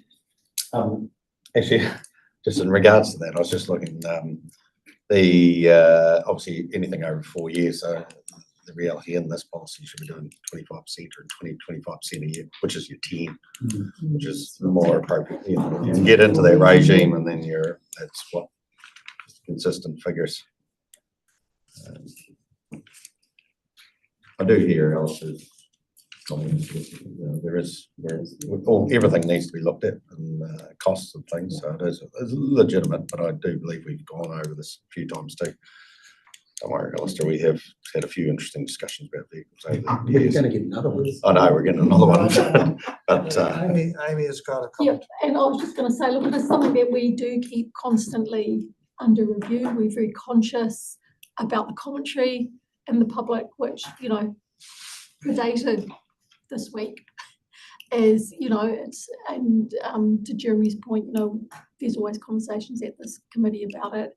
We're mindful of that. We're also balancing that against the health and safety considerations about making sure that we have vehicles that are fit for purpose. Our staff have to cover the entire region. We do a lot of field work, and so, you know, that's an important consideration for us as well in the management of our fleet. It's one of our highest risk activities, as you'll know from the Health and Safety Report, that the Risk Insurance Committee gets. the other thing is transparency. We never used to get this information. Only the last few years, we're actually seeing all the vehicles, understanding what's going on. So for the public, for our community, they can see the numbers there. There's nothing hidden. So that's, whether they like it or not, but that's, at least they see it. So. And, you know, just further to Amy's point is that the older the vehicle becomes, so the emission ratings in some of those vehicles start deteriorating. You know, obviously running a newer, more efficient fleet is always, you know, helps us reaching that target, our emission targets. Paul, give me an indication, please, of what the R&M cost of running this fleet is. So you might have to give me the RMN. Oh, repairs and maintenance. Yep, I don't have those figures on at my fingertips right now. But, you know, obviously we are running to the schedule, and the schedule is according to the manufacturer of the vehicle. So particularly for our newer vehicles, our vehicles are scheduled in into the Understand into that. the, into you know, But into the service. extraordinary stuff like a new motor, gearbox, all that sort of crap, stuff, sorry. Yeah, I don't have that figure at hand. Because where I'm coming from, these things are running well, I believe. And especially when you look at the kilometres that are sitting on them, we haven't got the age of them listed. I'll finish there. Oh, yes, we do. Yeah, have the ages, age. sorry. Yeah, Yeah, ages. Everything's there. That's what I mean. It's very Yeah, sorry, transparent. I missed that. Well, can I ask, we have got some hybrid vehicles there, and I want to know what the opportunity is for expanding the number of hybrids or even EVs that might be useful for us. I understand that a lot of these vehicles have to carry heavy loads and go over rough ground and that sort of thing, so that's why you need a ute, but are there opportunities to electrify the fleet even more? Yeah, so that goes into our consideration when we ask for the final numbers through the executive. So we'll make a recommendation on the replacement numbers of. So we might look at replacing a utility with a SUV like we did at our, not this last round, but the previous round, we actually replaced a utility with a SUV. So yeah, that's all part of the recommendation we make to the executive about which vehicles we will replace and with what. Thanks. Right. So, we always look at that as being a option. Because we've got this goal to get to carbon neutral by 2050, so that's all part of our strategy. Yes.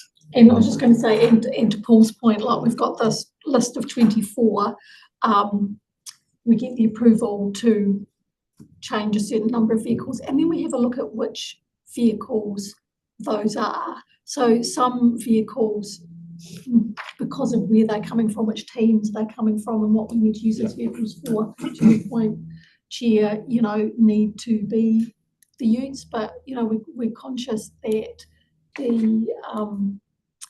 the market is changing as well. We're now starting to see those sorts of vehicles, those heavier vehicles being electrified or more hybrid options coming, which certainly wasn't the case historically.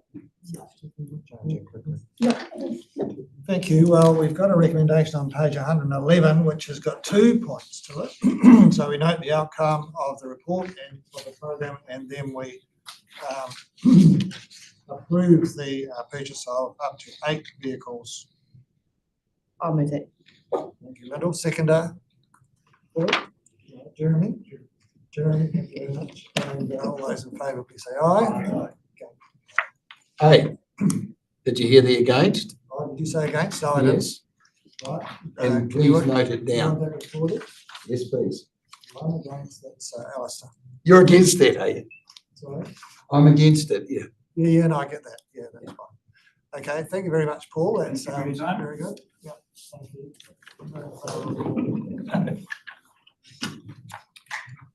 Right, Regional Software Holdings Limited. Going quite well to time.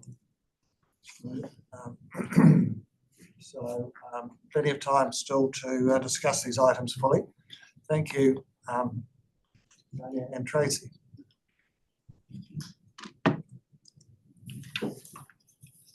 Chair, we're presenting the statement of intent as it says for RSHL and the half-year report to 31st of December. I'd like Tracy to draw your attention to the highlights in this report.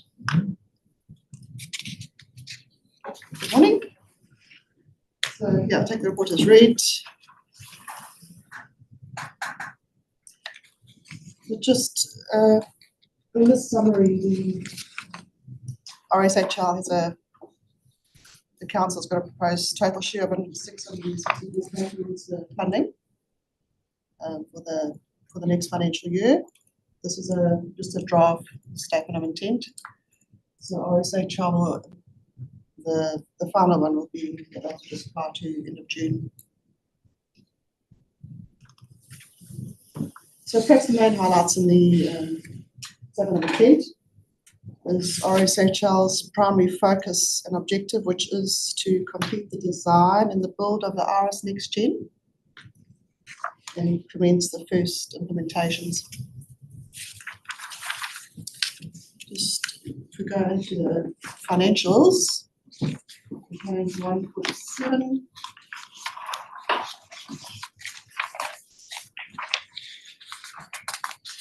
You'll note that for the 2024-2025 statement of intent, the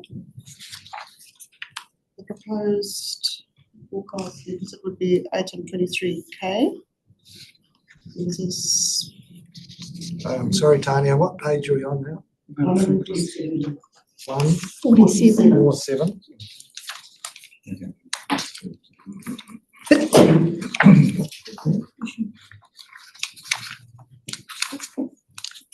So at the bottom of the page is the surplus deficit after tax. Statement of intent 2024-2025 is 823,000. So RSHL, this is in line with expectations because it operates on a cost recovery basis and it's unlikely to operate at a profit. So it's just to highlight that. And in the little table on page 118, the top table shows the funding contribution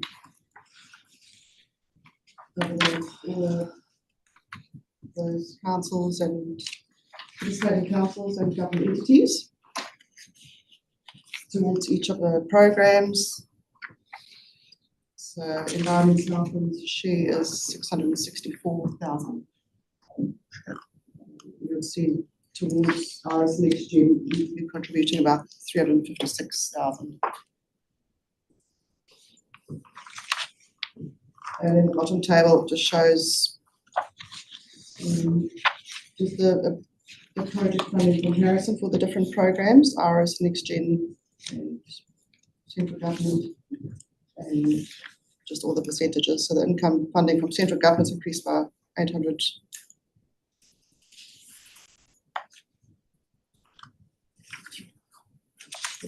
Thank you, Tracy. All councillors, I'd like to summarise very good analysis work that Tracy's done.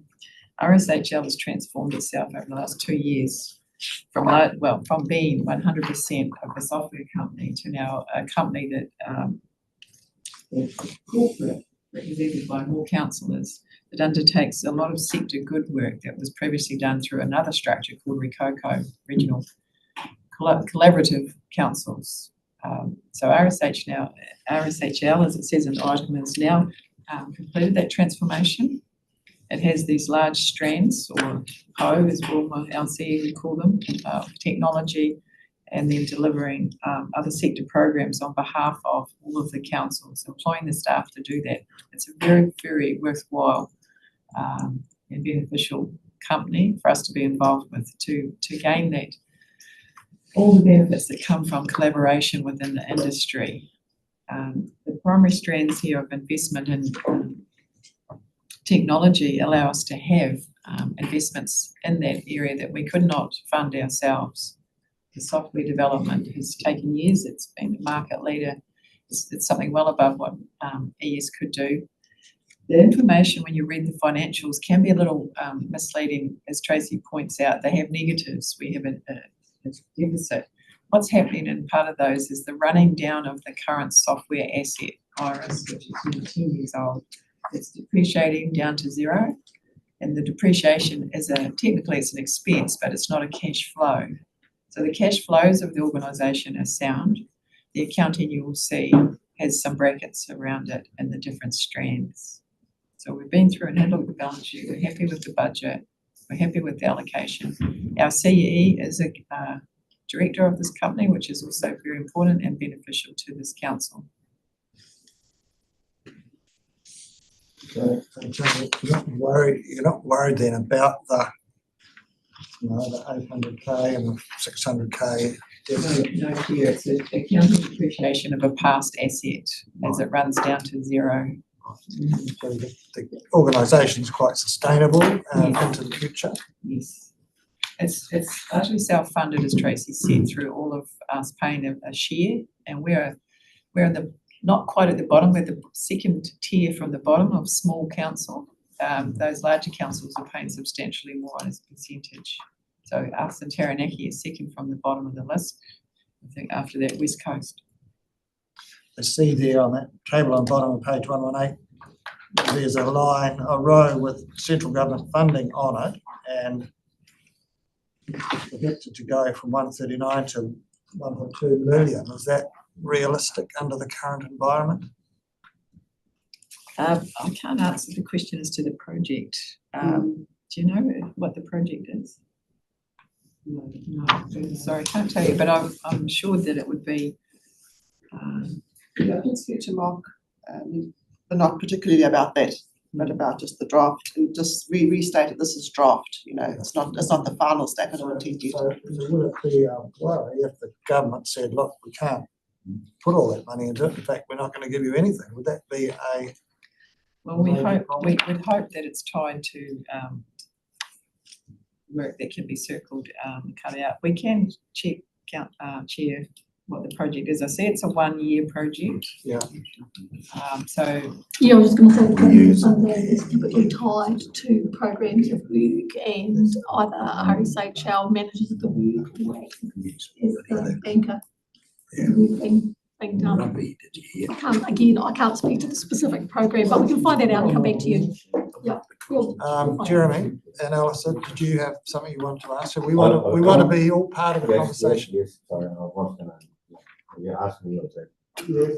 Okay. Please ask the question and don't have a side I just, conversation. you were clarifying that central government funding. I was just saying that so that they thrown a bit of money towards it, but no, it's actually a project that you were clarifying. Yes, it's a project and it's under the sector funding, so it could be anything from investigation of science work to things, we're not sure, we can report back. Yeah, and that's for the next year, so the reality is anything could happen the way this government's working too. So. We're going to report back. Is there anything else to do that? No, we're happy with. Thank you. Any other questions, Al? $13.55 a ratepayer. That's what it's costing us. Are we getting the To be in RSHL. Correct. Absolutely. How can you convince me? How can I convince you? No, don't. It's all right. That might be difficult. Yeah, thanks. It's okay. Thank you, Al. It is a good question. People want to know we are getting value from this organisation, so. So one of the premises that sit behind, and Tanya did mention it, the inception of this organisation was to build a regulatory piece of software that regional councils use, and because that's a shared service, it enables us to access that software and the abilities and the benefits that software gets us at a rate far cheaper than we would ever be able to afford to purchase on our own. And the same is true of the next generation software as well. In fact, when it was first set up, there were 6 shareholding councils that were part of the RSHL and the IRIS development, and that's now increased. I want to say 9, but it might be 11 actually, I think. And I can get the right number for you. So that's the first thing. And as the organisation is transitioning, the chief executives, who on behalf of the regional sector, Te Ora Kahika, are working with RSHL to scope the potential for the organisation to deliver more services regionally. And again, similar story, reducing the burden on individual councils to actually either having to fund or do work themselves, and to have more of a collaborative effort. So there's sort of the short-term actuals around the benefit from the IRIS work. There's the current co-delivery of projects that RSHL are doing, and then there's the opportunity in the future as the organisation transitions to, support us in that way as well.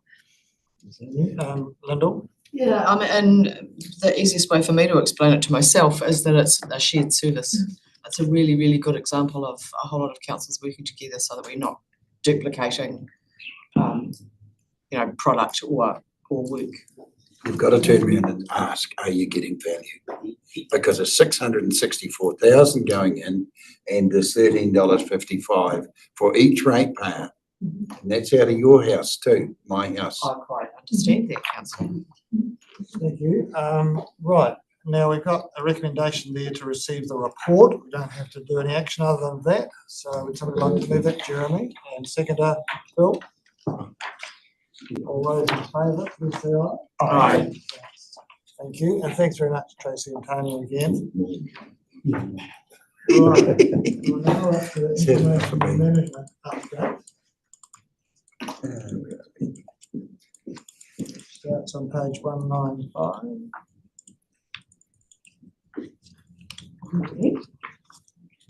Firstly, I'd like to take the report as read.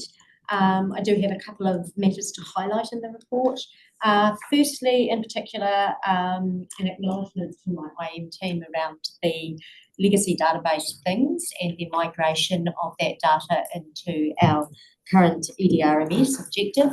So in total, there's about an approximate 36,000 data objects that have been migrated over into objective. What I can say about this is it highlights the IM team's skills and capability to actually do this in-house. It's quite a big project. It actually helps to actually bring our compliance to searchability with Public Records Act and traceability of our physical records. We're currently in a test phase with the consents team around the access to those physical records. Therefore, just in test, because we need to actually understand whether what we're proposing to those teams is going to slow down the consents process. And if it does, we need to look at a different process for them to access those physical records. Limiting the access to the physical records is actually also protecting the physical records for the future.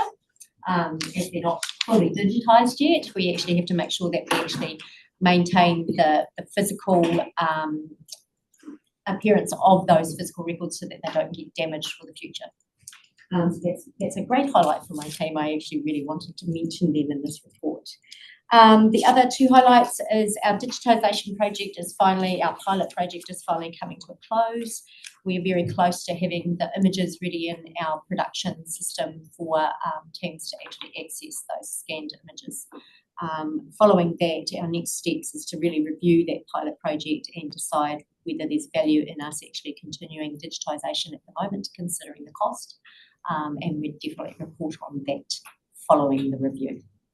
And one more highlight is our agenda minutes software, Doc Assembler. We're actually rolling that out very gently and softly. So we're going to actually go live with our 2 June committees. At the moment, we've actually had our administrators trained and our report writers trained. We have 2 committees live, and we have our report writers actually putting their reports into that system, and we'll be compiling our first agendas for those June committees fairly shortly. At the moment, it's going quite well. Any questions? Thank you, Paula. Yes, are there any questions on that report? Lyndall? Thank you, Chairman. Just a logistical thing for my own brain. The physical records, even when they are all digitised, do we have to keep them? And if so, how long do we have to keep them for?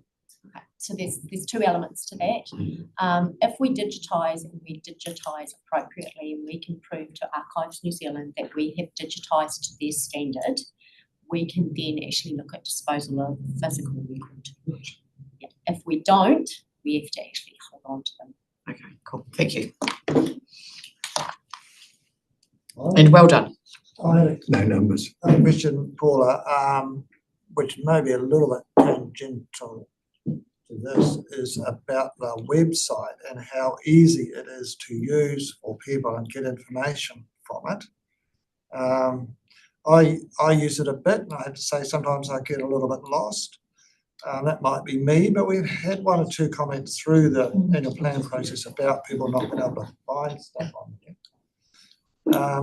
So is that a problem? Is it just a user problem, or is it something about the website that could be improved? I'm happy to take that.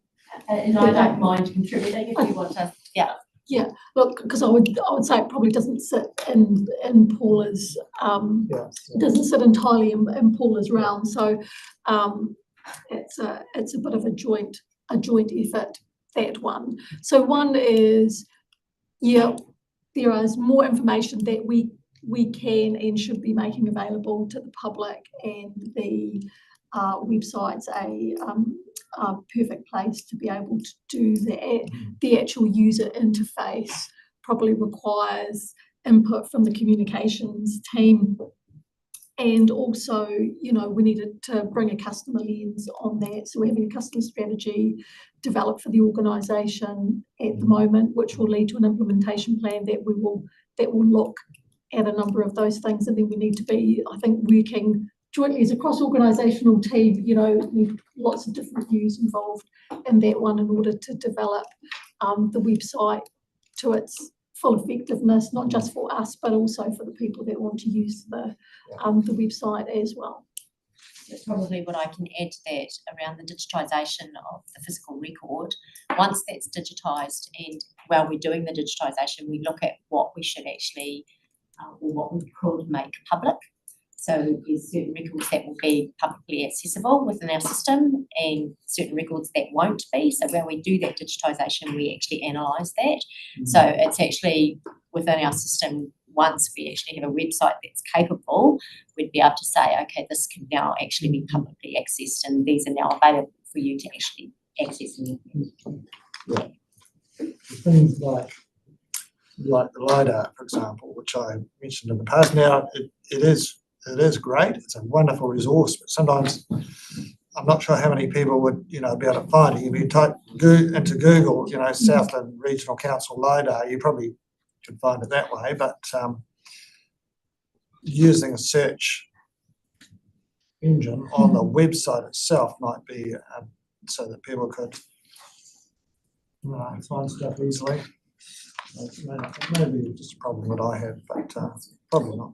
Oh, no, and I think you're right. We do know and understand this, and this is feedback that we have had about the website, and it is a work on for us. And, an added part of that is not just about making information and data available, but also making it consumable. So how do we make it available in a way that's understandable, utilisable, searchable, all those things.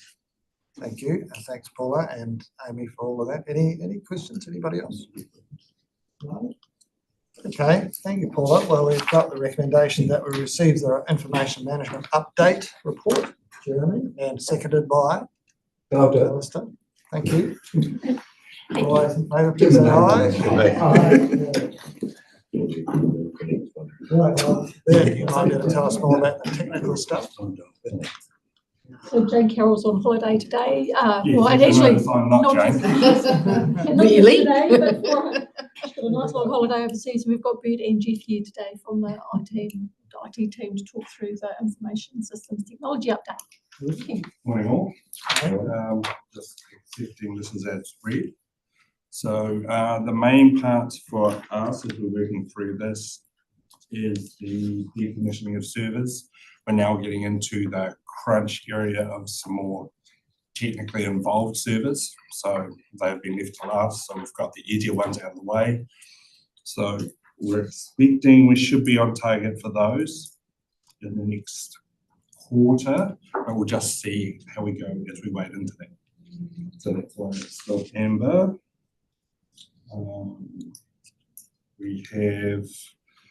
There's still some minor technical glitches with the technology for the meeting room and the chambers. So it's down as green. So we just need to get a couple of those sorted. And we'll be liaising with users for that. So we should have a solution for that also. And the other thing I would say probably about the RED report there on page 200 about the INFDP program that was officially cancelled. It's been cancelled, so there'll be no further reporting on that. Yeah. And Bert, could you just comment on we've also got a read on page 201 about the digital workplace in terms of the remaining devices for rolling out and converting the laptops to Windows 11? Yeah, so we've got an overall project to get the whole organisation up to Windows 11. There's some added benefits when we do that with regards to staff that need to work remotely. Availability of files becomes easier. It's less fidgety than what we currently have. So we are replacing laptops that are up for lease, and we've also got a program in place to replace those that are still Windows 10. We think we can do it in the next financial year. The schedule, it looks like we might be ahead of that, so we could be halfway through that. It's always a good time to ask how the council has been behaving. I'm just looking at cyber security. Where it looks like it's not too bad. Passed her test.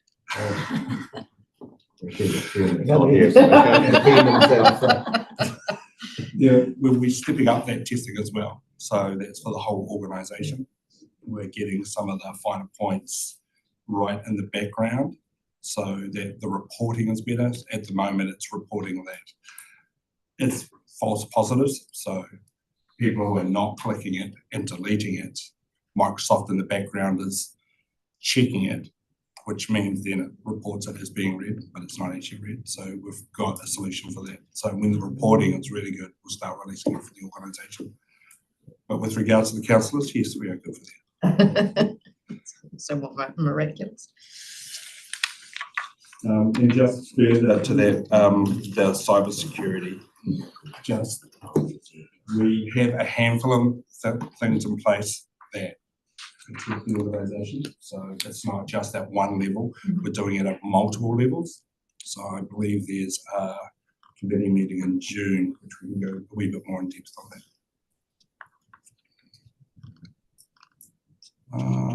Those were my main points that I had to discuss. Were there any questions? So not a question, just on the patching. Really nice to see from red to amber to green. It's an achievement. Thanks. It's been a work in progress, that's for sure. Yeah, So yeah, it's good. It's good that it's green. One thing I talked to Lyndall about yesterday, and may or may not be a problem, but we get the Objective Connect notifications for meetings like this and other things, and we often get them repeated with an update. So we get the original one, and then another one comes through, and it's the whole thing, but it's going to be changed to it.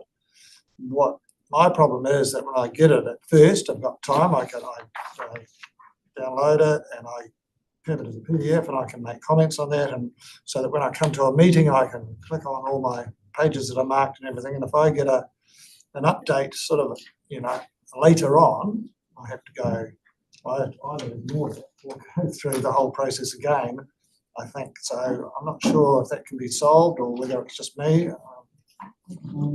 Probably not you. Yeah, it's probably not, it's probably through information management, the information management team, but I've picked up this query and I will address with Paula. Have, more than what I was going to ask, have there been changes, or is it a glitch that we seem to be getting bang, bang 2 or 3 times the same? Yeah, thing loaded up? I'd need to look in the background and find out what's happening for you to know that. Okay. Are other people getting that? Yeah, or is it just me? yeah, that's what I was. All right. Is there anything else? Any other questions? Can I just inquire the Iris Next Gen project? I see the go live date's been, is it going to be a significant step up or improvement, or what is that? Should that be something we get excited about, or? I think it's something to be excited about. From our IT's perspective, the Next Gen is going to be hosted in the cloud and looked after by Datacom. So then that relieves the pressure server-wise for what we're storing here and housing here. It'll also help us with regards to they will handle the patching, the upgrades, and all the things that we are currently doing for it. And so that's something that all the other participants in the regional space are going to benefit from as well. Yes. Yeah, okay. Amy? Sorry, to your point, councillor, I think whilst Iris Next Gen is an IT platform, actually it's there to deliver a business solution. So whilst great to hear that there's benefit for the IT team as well, in fact, actually it's an enormous benefit to the users. It's compared to current Iris, which, as was mentioned before, is getting on for 10 years old now, and has some challenges. I think actually the usability, ease of use, having a modern platform makes it so much easier, and the benefits that it brings to our staff and efficiencies is absolutely. You'd expect there'll be some productivity gains for us? Entirely. Well, I mean, we know at the moment that the current Iris, we have challenges with field capture, and this is so much more streamlined now, for example. Just to follow that, how are we going to track those improvements? Are we going to be able to? Good question. Show some of those benefits over time. Is there a Look, plan? it's been pretty well scoped and, you might know if you've been closer to it. Yeah, we've got metrics of current timings for various tasks that are within ours, so. So we'll be able to do a Yeah, 6 monthly comparison. check-in? Yeah. Cool. And Look that's forward to just seeing at that the end of this stage. I'm not across the whole project. Jane would be able to answer that better for you. No, and I don't have the details either, but there was, I mean, this is an enormous project for the sector, and there's been an awful lot of work. I mean, this project's been, you know, in the background being scoped up. You know, it's been several years prior to COVID that this has all been in the making. I'm pretty sure there's information there somewhere, which I'm quite happy to see if I can dig out. And perhaps linking to that point around the metrics and perhaps even whether there was potential to survey those who are frequent users of it to see if they report any positive differences, because it speaks to the comment earlier, you know, demonstrate that this investment in you know, the collaborative approach to the software and information management is delivering outcomes, that just to help gather some of that evidence to support that continuing position. Yeah, absolutely, and but also acknowledging that by virtue of the fact of working in collaboration to actually purchase the software is you know, as a benefit in and of itself, because it's just unaffordable for us otherwise. But yeah, we'll do. Right, thanks very much. Okay, we've got the report to receive, recommendation to receive the report. Yep. Linda will move that, seconded by Phil. Aye. Thank you very much, Bert. Thanks, all. Thank you. Cheers, for your time. Now, we're due to move into public excluded for the last 4 items. We are running a bit ahead of time. We're going to have a tea break, but we Don't need a tea break. do that. We could, yeah, also that. But Okay. Yeah. So what's our ETA on public stop? Well, we were due to finish at about 1:30, but we can probably do this now. So, Scott, can we go into public excluded first? I think it's important. Because we've got a council workshop at Yeah. 1. Yeah, can we go into public excluded? Just, Keep Scott, mate. Yeah. No, we need to go do the reasons for public excluded first before we switch off the live stream. Yeah. Jojo. Right, so Mariette. Okay, so the reason to move into public excluded is to deal with the information of public excluded minutes of the previous meeting, 22 February 2024. Item 2, the bad debt to be written off, and the third one is to review of investment management services for April 2024. The reasons is to both for item 1 and item 3 to enable and logical authority holding the information to carry out without prejudice or disadvantage commercial activities. And then item 2, the bad debts, is to protect the privacy of natural persons, including that of deceased natural persons. Thank you. Somebody like to move, Jeremy, and seconded by Phil. All those in favour, please say aye. Aye. Carried. We share them now.